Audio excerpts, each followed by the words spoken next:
وشكرا لكم أيها الطلبة الطيبون، وكل عام وأنتم بألف ألف خير، والسلام عليكم ورحمة الله وبركاته.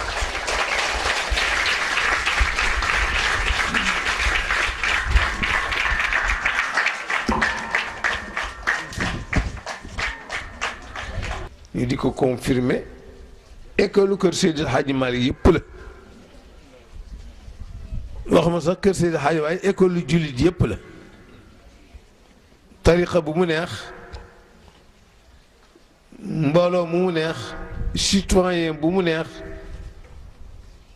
boo ñëwee ubbil nañ la bunt yi nga inscrire sa doom pour ñu jàngal ko.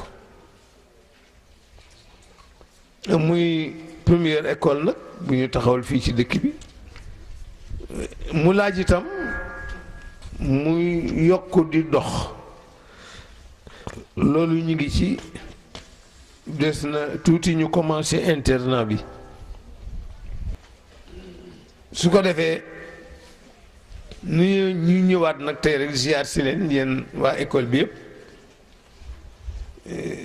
ñi ko jiiteeg jàngalekat yeeg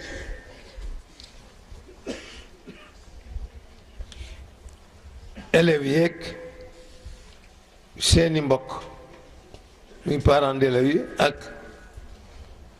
Seydi Fajara mi nga xam ne moo ko jiite tabarakallah. muy loo xam ne moom lu mag ñi yàgg bëgg la.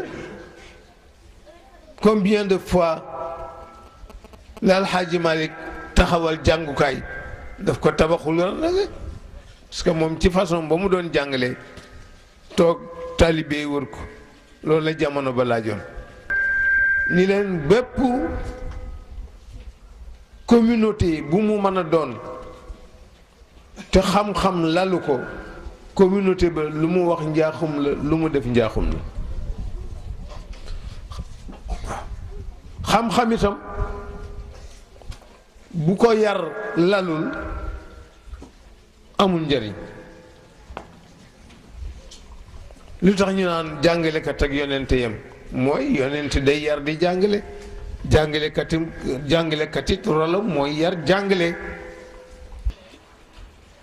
te xam-xam ku ko wut rek am ko, koo gis mu wut ko amu ko daf ko joxul àqam, waaye ku ko jox àqam rek am ko.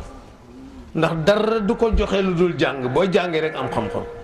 lu sa xel naqari soo jàngee xam, lu sa xel neex te jàngoo doo xam tus.